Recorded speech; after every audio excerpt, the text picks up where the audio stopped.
Why do people go bald? Why are baboons' bums red? What's a light year? Why do leaves go brown in the autumn? Why do monkeys like bananas? Why do some things glow in the dark? Why do animals not understand humor? Why do my receipts fade after a year? Don't know the answer? Ask the Naked Scientists. Hello and welcome to this week's Ask the Naked Scientists with me, Sue Marchant, and Dave Ansell.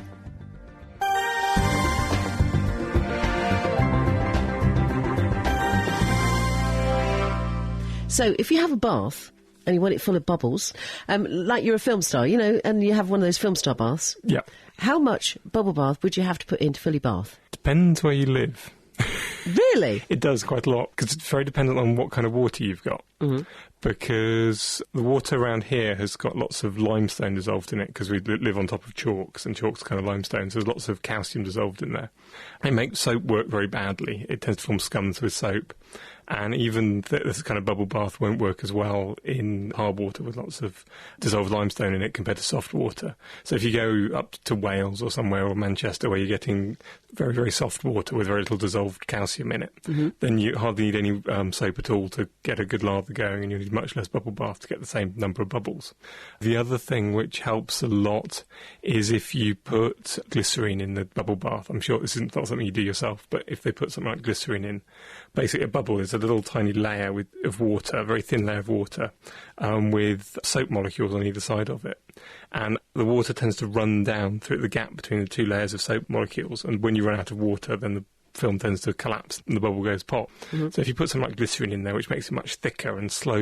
Oh. I guess the other trick they probably use is injected air through a shower head or something at the bottom of the bath. You produce an awful lot of bubbles very quick.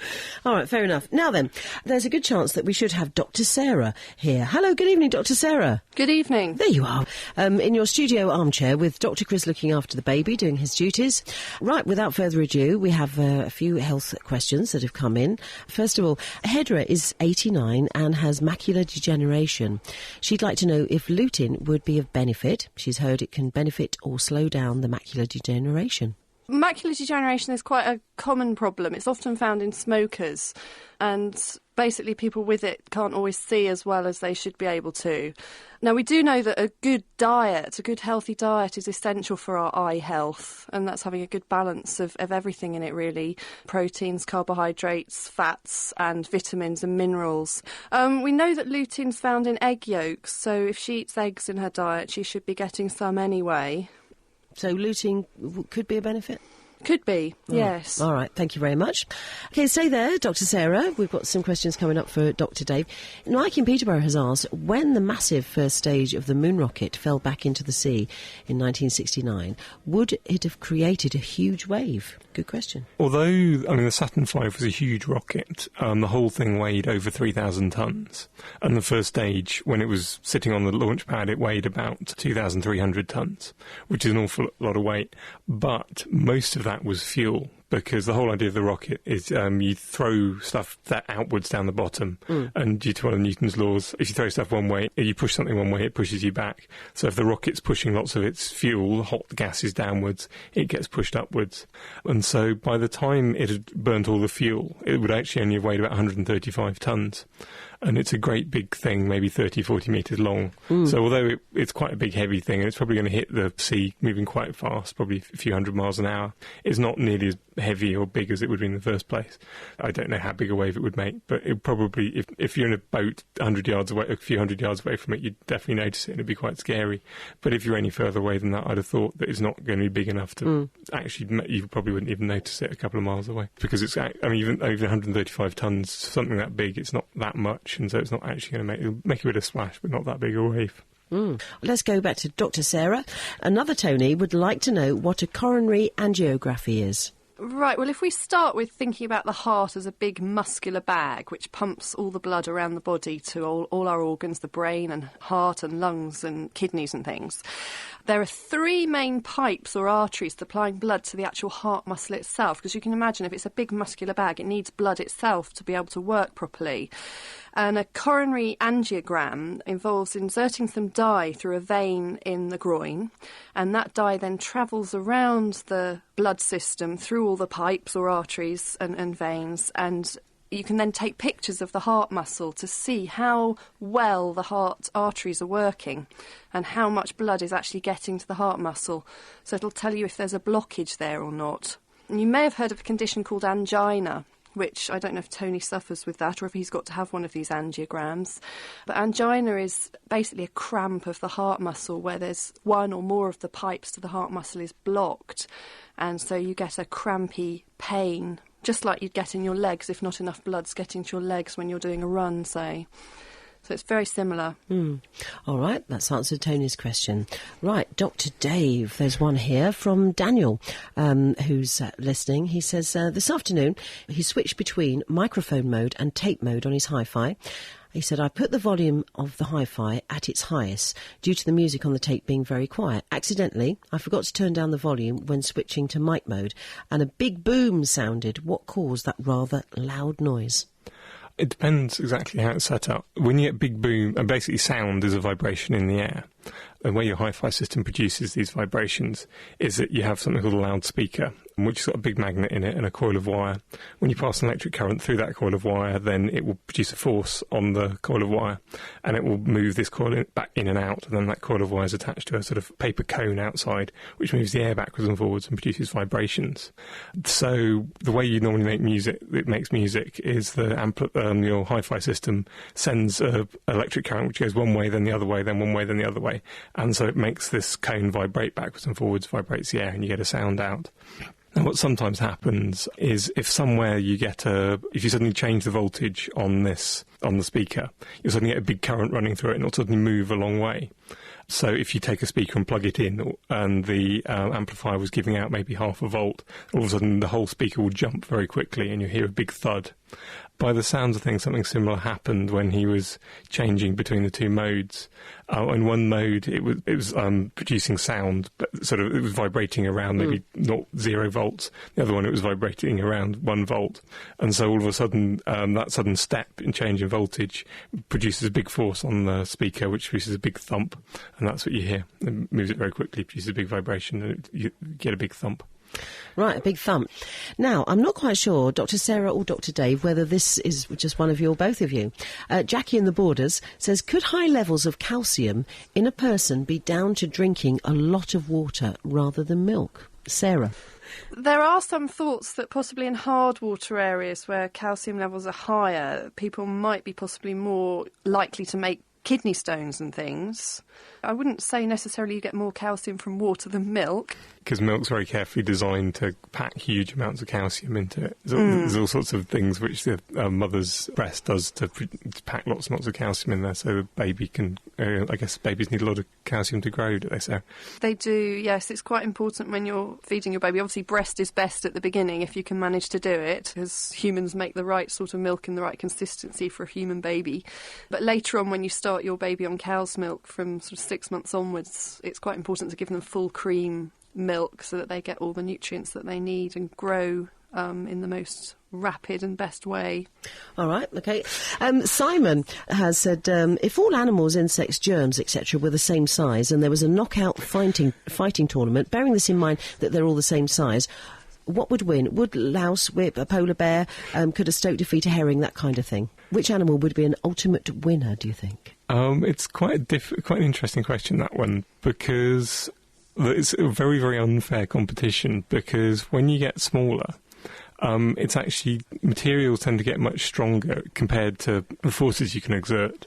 So, for example, there's a wonderful story whereby if you drop a spider down a well, it won't even notice. I mean, a rat will probably get a bit bruised. As you scale up to bigger and bigger animals, they get more and more damage because the sort of gravity and inertia becomes much bigger and stronger compared to their size.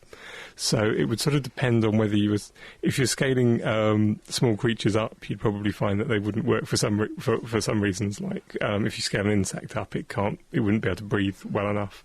And if you scale big animals down, then you'd probably find they were compared to they were just kind of scaled very wrong.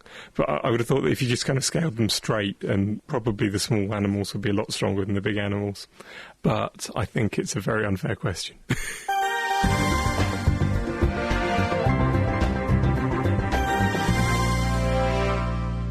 Now, Hedra has called back to say that she has a very good diet, lots of veg, fruit, meat, etc., and a few eggs. She's never smoked. Hospital and opticians have said they can do nothing more for her. Would the lutein actually do her any harm? I wouldn't have thought so. And I mean, I think, anything's worth a try, really. Yeah. Macular degeneration is awkward, really, because sometimes it's genetically inherited from your parents, and sometimes it just happens out of the blue and you're just unlucky to get it. Yeah. It's rather frustrating when you've got it, really, because there's not a huge amount you can do to cure it or improve it, and it's just a case of trying to live with it as best as you can and cope with it. But it certainly would be worth a try. Dr. Dave, there's a question that's come in especially for you here from Lucy. She says, what's Dr. Dave's view on ghosts? 25 years ago, a friend of myself saw 2 children ghosts. I'm generally sceptical in general about most things like this, unless I actually see some hard evidence. I think there's various reasons why people might see ghosts. I mean, I've occasionally walked past a door and thought I saw someone inside there. Especially if you got some interesting shadows inside the room, which I think is to do with the way we evolved. Because thousands of years ago, when we were actually living in a dangerous environment, if you walk past a door and there was a saber-toothed tiger hiding in there, then there might or might not be a saber-toothed tiger looking there. It's best for your brain to think, oh, there's a saber-toothed tiger in there, because then you'll start reacting to it earlier, so you're more likely to get out of the way. So especially on the edges, when it's sort of dim light with interesting shadows, you quite often see things which aren't there, because you're more likely to see. If you jump out the way and there's nothing there, then it hasn't really done you much harm. But if you didn't jump out the way and there was a saber-toothed tiger there, then you could be in serious trouble. There's a couple of other there's been some interesting research recently about effects of sound, in fact infrasound, which is very low frequency sound below the pitches which you can hear, so below sort of 25, 30 hertz. And if you play this at people, you get all sorts of strange effects. People start getting sort of chills up their back. They start feeling very insecure and anxious, and sometimes they get sort of feel that what's going on is very important. And I think that a lot of the places where people tend to see ghosts tend to have a high level of this infrasound, maybe to do with the way the building was designed. And so it kind of tends to have, and that's actually what the spooky feeling is. It's actually this low-frequency sound which you can't actually hear. They've also looked at big buildings like cathedrals, and they tend to be designed with quite a lot of this infrasound, because another effect of it seems to be people seem to, sometimes you get a feeling that what's going on is very, very important, almost sort of semi-religious feeling, and this infrasound could be a lot to do with that. So, I don't know, I'm still sceptical. All right, I'm afraid. All right. Dr. Sarah, here's one here. Apparently scientists have learned that human noses are adapted by evolution to sniff out danger. And in tests, and I don't know whether this is ethical or not, but volunteers' sense of smell became much more sensitive when they were given electric shocks. How scary is that? Researchers believe nature invented the system so we can recognise odours associated with a threat. So what does danger smell like, I wonder? I guess from an early age we get to know different smells and what's nice and what's not nice. Yeah. So you might, like the smell of a nice roast dinner cooking, but you don't like the smell of your baby's nappy so much. And I guess that's just an innate response to knowing what it's safe to eat and what it's not safe to eat. Yeah. And if things smell horrible, at least our ancestors and we now know that, what you can eat. Also, I mean, things like smoke in a fire smells not very nice, and that would be a warning sign to us that you need to get away from the fire. Yeah. It's quite fascinating how the senses all club together, don't they, and give us all our signals. I think it's sort of associating, if you associate a smell with something bad happening, then that will stay with you for a long time. Chris found some research a week or two back about caterpillars. If you kind of give caterpillars electric shocks near one kind of smell, then even by the time when they turn into a butterfly, their whole insides have got entirely redesigned. They turn into a completely different creature. But even then, when they're a butterfly, they're still scared of this smell. And so I think it's probably a very, very low level thing. It's probably dating back from when we were very simple creatures. That avoiding that you kind of make very strong associations between smells and either good emotions or bad emotions, and so you either think this is a good thing to be close to, or start running now. Now then, Sue is on the line. Hello, Sue. Oh, hello. Hello there. I believe you've got a question about a trapped nerve. Yes, it's my husband that's had a trapped nerve since January the 6th, so it's nearly 3 months. Yeah. And I just wondered whether Dr. Sarah might know whether it is something that goes on for, or can go on for months and even years or whatever, or what he can do about it because he's in such pain all the time. I guess the first thing to ask, Sue, is where is the trapped nerve? Is it neck or back? Yes, it's at the neck, and then it goes across to the right shoulder and down the right arm, but now it's gone down to the left arm as well. Right. And has he got any numbness or pins and needles or anything in the arms? In his right thumb. Right. That suggests that it's just one of the nerves, one of the 3 nerves that comes from the neck down into the arms. Right. Has he had any treatment for it so far? Well, he's had altogether about 10 osteopath treatments, a chiropractor. He's had numerous tablets. He's had gels, pain machine thing. And the pain's there all the time, sometimes a lot worse than others. Yeah, I mean, sometimes these things do last just a week or two and then they resolve themselves. Your bones realign themselves after the chiropractic treatment or the osteopathy treatment. And then you're a lot better. I wouldn't say necessarily physio's better than chiropractic, better than osteopathy. I think it's often a case of trying one or two of them and seeing which works best for you. That's what he's trying. He's trying they've all got them all. their place. Yes, he's trying them all. Anything that's suggested, he's doing. So I didn't know if you've got any other suggestions. Does he work still? Yes, he did have time off.